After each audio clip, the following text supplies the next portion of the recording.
ሰላም ሰላም ቤተሰብ እንዴት ናችሁ? ይሄ ከጀርባ እንደምትመለከቱት የሆነ የኢትዮጵያ ፓርላማ ላይ አዲስ የስፖርት ሕግ ለማውጣት በሚል የሆነ የተደረገ መድረክ ነበር እና ሰሞኑን ሶሻል ሚዲያውንም ሚኒስትሪ ሚዲያውንም ተቆጣጥሮታል። ይሄ በተለይ የሻለቃ ኃይሌ ገብረስላሴ የዶክተር አሸብር ወልደ ጊዮርጊስ እና ከጀርባ ያሉት የአማራ ክልል ስፖርት ተወካይ ወይም ደግሞ የሆነ ፌዴሬሽን ላይ ብቻ አውቃቸዋለሁ። አሁን ለጊዜው ስለረሳሁት ነው፣ ጊዜው ስለበዛ ስለራቀ እና የነዚህ የሶስት ሰዎች ድምፅ በትልቁ እየተሸራሸረ ነው ያለው እዚህ ውይይት ላይ እና በእርግጠኝነት እኛ ሰውዬ ስማቸው ስለጠፋኝ ነው ለጊዜው ከዶክተር አሸብር ጋር አንዴ ዶክተር አሸብርና የሆነ ግሩፕ ምናምን ይባል ነበር ስፖርቱ ላይ እና በዛ ክፍፍልና በዛ የሆነ የቃላት ውጊያ ላይ የሆነ ግሩፕ ላይ እንደነበሩ አስታውሳለሁ። ዶክተር አሸብር ያው እንደሚታወቀው የሆነ ነገሮች በተነሱ ጊዜ የሆነ ጥግ ይዘው የሆነ ቲም አደራጅተው የሚፋለሙ ናቸው። ያው የሚፋለሙበት መንገድ ይታወቃል፣ ያው ወንበር ነው። ሻለቃ ኃይሌ ገብረስላሴ አይ ቲንክ የስፖርቱ ፍቅር እንደው በሙያዬ ምን ላበርክት በሚል እንደገና ደግሞ ትቶ የማይተው አይነት ዘርፍ ሆኖበት እንጂ እኔ ከሁለቱም አለበት እያላስብም የወንበር ፍቅር አለበት እንዳይባል የኢትዮጵያ አትሌቲክስ ፌዴሬሽን ፕሬዝዳንት የመሆን እድል ነበረ። ሁኔታዎች የተበላሹ ሲመስለውና አዝማሚያው ጥሩ ሳይሆን ሲቀር በፈቃደኝነት ወንበሩን ለቆ ያሳየ ሰው ነው እኔ እስከማውቀው ድረስ። ገንዘብ ይፈልጋል ከስፖርቱ እንዳለን ገንዘብ ከሱ በላይ አሳር ነው። በዛ ላይ የሰው ገንዘብ የሚፈልግ አይነት ሰው አይደለም። የራሱን ጠበቅ እንጂ ከሰው ገንዘብ የሚፈልግ በዚህ የሚታማ የሚጠረጠርም ሰው አይደለም። በተወሰነም ደረጃ እኔ ፐርሰናሊቲንም አውቀዋለሁ ብዬ እረዳዋለሁ ብዬ ስለማስብ በህይወት አጋጣሚ በጋዜጠኝነት እድሜ ወይም ደግሞ እዛ ወቅት በዚያ ጊዜ እሱን በተደጋጋሚ ኢንተርቪው ለማድረግ እድል በማግኘቴም ኩራት ይሰማኛል። በጣም ስማርት ሰው ነው ብዬ የሀገራችን ምልክት ነው የድል ምልክታችን ነው ብዬ ማምነው ሰው ነው። በዚህ አጋጣሚ ስሙን ካነሳው አይቀር ብዬ ነው። የሆነው ሆኖ ግን ሶስቱም አካላት የየራሳቸው ኢንቴንሽን ምን እንደሚመስል እኔ በተረዳሁት ልክ ለመግለጽ እንጂ ሪሊ ለስፖርቱ አስበው ነው ወይስ የሚለው ነገር ሌላ ጉዳይ ነው። ማንኛውም ከዚህ ውይይት ምን ተረዳሁ? በተወሰነ ደረጃ አሁንም ቢሆን የተደበቀ የተዳፈነ ስፖርት ውስጥ የሚብላላ የሆነ ፋይቲንግ አለ። ዶክተር አሸብር የግል አወዳዳሪነትን ግለሰቦች ለምን እንሰጣለን ብላ ብላ ብለው የሚያወሩት ነገር በእኔ አረዳድ ታላቁ ሩጫን ለመንካት ነው ብዬ አስባለሁ። ታላቁ ሩጫ የማን ነው? የኃይሌ ነው፣ ምንም ጥያቄ የለውም። ታላቁ ሩጫ ለሀገር ምን አይነት ጥቅም አለው፣ ምን አይነት እንትን አለው፣ እሱ ዲቴይል ጉዳይ ነው። ለእኔ ቨሪ ኢምፖርታንት ነው ብዬ ነው የማስበው። ለኢትዮጵያ እንደ ቱሪስት መስህብም አንዱ ፓርት ነው ከስፖርትነቱም ባለፈ። በዛ ላይ በዓለም አቀፍ ላይ ያለውን ሪኮግኒሽን ሁላችሁ ታውቁታላችሁ። ኃይሌ በበኩሉ ደግሞ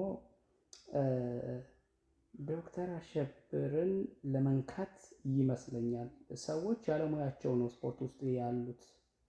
ሰው ያለሙያቸው ስፖርት ውስጥ መሆን ብቻ ሳይሆን ያለ ዘርፋቸው ያለ እውቀት ዘርፋቸው ራሱ እግር ኳስ የሚያውቀው አትሌቲክስ ላያውቅ ይችላል፣ አትሌቲክስ የሚያውቀው እግር ኳስ ላያውቅ ይችላል። ስለዚህ ሁሉም በየዘርፉ ስፔሻላይዝ አድርጎ ቢሰራ ነው ስፖርት ሊያድግ የሚችለው ነው። ከዛ ብሶ ግን በጣም የመረረ ሁኔታ ውስጥ እንዳለን እንደውም የስፖርት ጽንሰ ሀሳብ የሌለው ሁሉ ፖለቲከኛ መጥቶ ስፖርቱ ላይ የሆነ ችግር እየፈጠረ እንደሆነ የሚያሳብቅ አይነት ሀሳብ ነው ሲሰነዝር የሰማሁት ኃይሌ። ሪሊ ይሄን በቀጥታ ዶክተር አሸብርን ለመንካት ነው ብዬ አስባለሁኝ። ዶክተር አሸብር ያው የጥርስ ሐኪም እንጂ ከዛ ውጭ ያለ ምንድነው የፊዚካል ኤዱኬሽን የሚባለው የስፖርት ሳይንስ እንትን ባክግራውንድ እንደሌላቸው ግልጽ ነው። ያኛው ሰውዬ ደግሞ ያው በተደጋጋሚ እንደ ግል እንዳይወሰድብኝ ይላል። ፈራተብ አይነት ንግግር ነው የሚናገረው።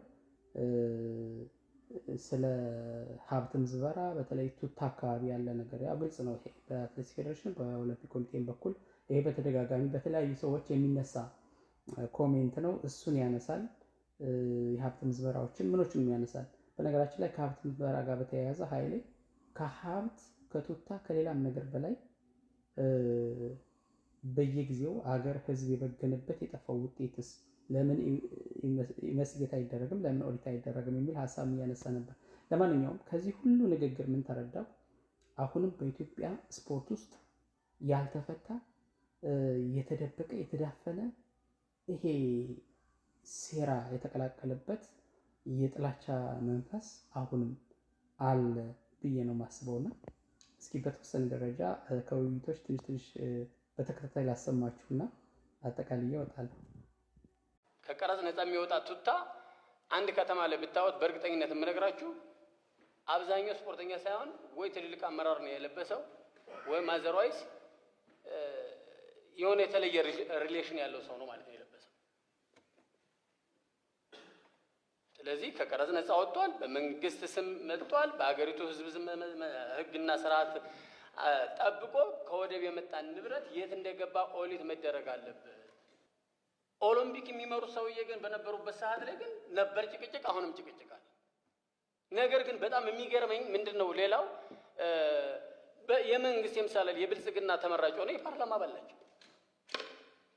ጣልቃ ገብነት አያስፈልግም ብለው እዚህ ሲከራከሩ እንሰማለን። በዛ በኩል ደግሞ ህግ አውጪ ነን ብለው ደግሞ በዛ በኩል ደግሞ አባል ነን ሲሉ ደግሞ እንሰማለን። በዚህ በኩል መንግስት ናቸው፣ በዚህ በኩል ደግሞ መንግስት አያስፈልገኝም የሚሉ ሁለት ቢሎ የያዙ ሰው ናቸው። ይሄ በቀጥታ ዶክተር አሸብርን የሚመለከት ነው። ግን ፈራ ተባ እያሉ ነው የሚያወሩት ሰውየው። የሚገርመው ነገር እንደ ግል እንዲታይብኝ አልፈልግም፣ ፐርሰናል እንዲታይብኝ አልፈልግም ምናምን የሚሉ ፍርሃት የተቀላቀለባቸውን ሀሳቦችም ይጨምራል።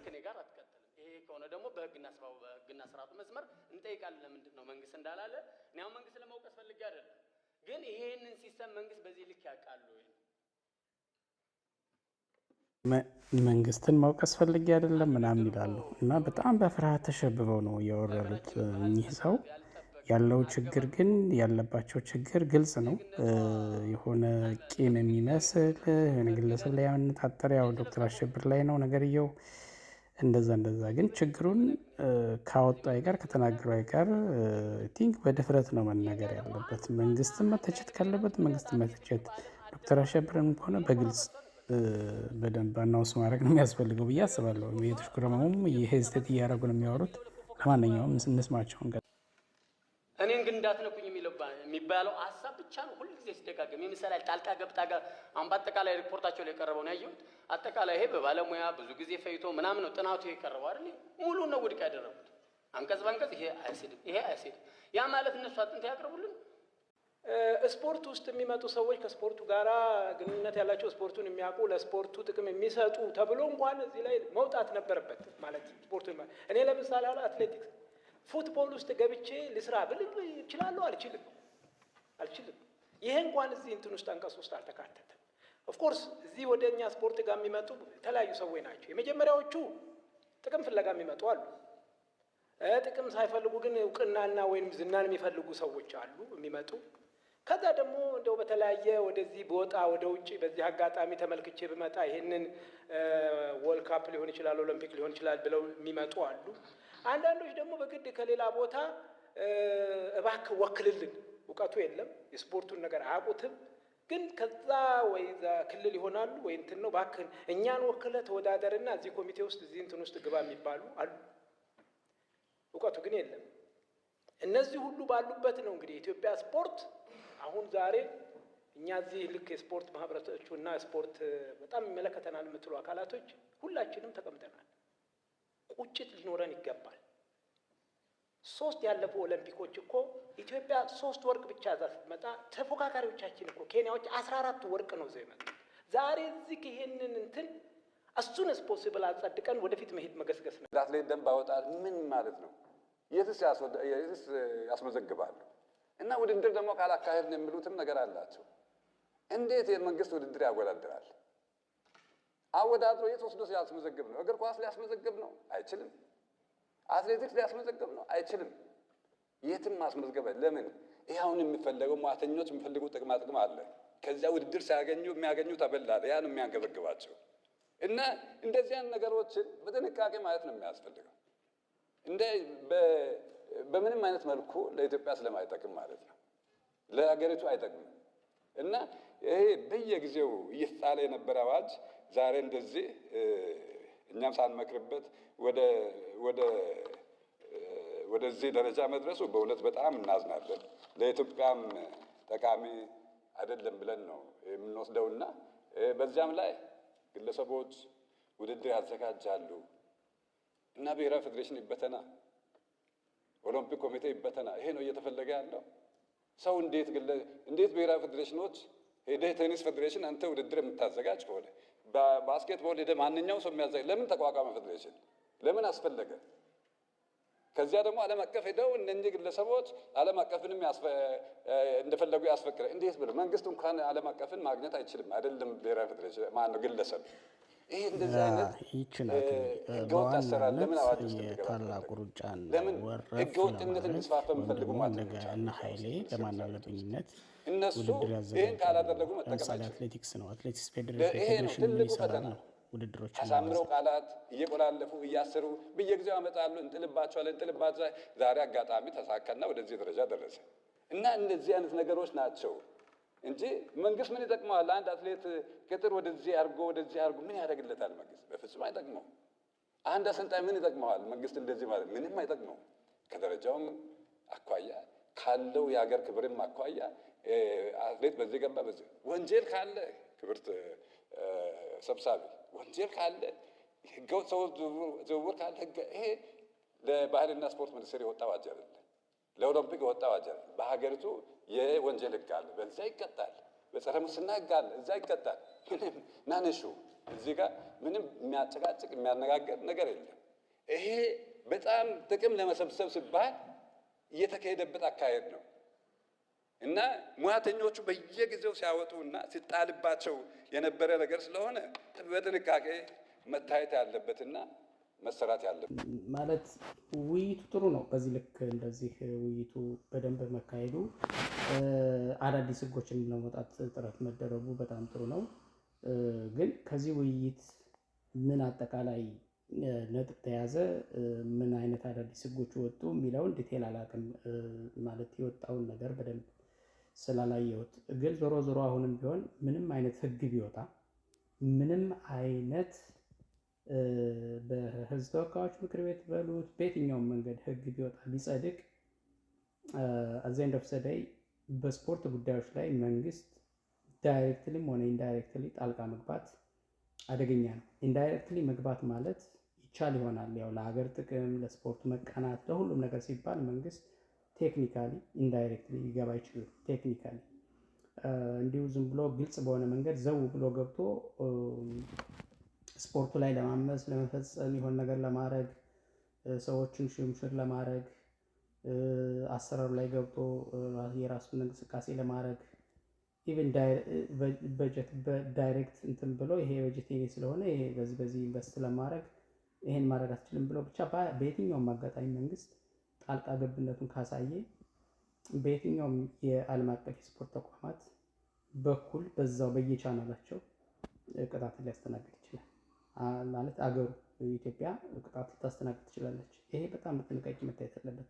ህዝብ ተወካዮች ምክር ቤት አወጣው ማንም አወጣው፣ ዞሮ ዞሮ በስፖርት እንቅስቃሴ ውስጥ ዳይሬክት ጣልቃ ገብነት አያዋጣም።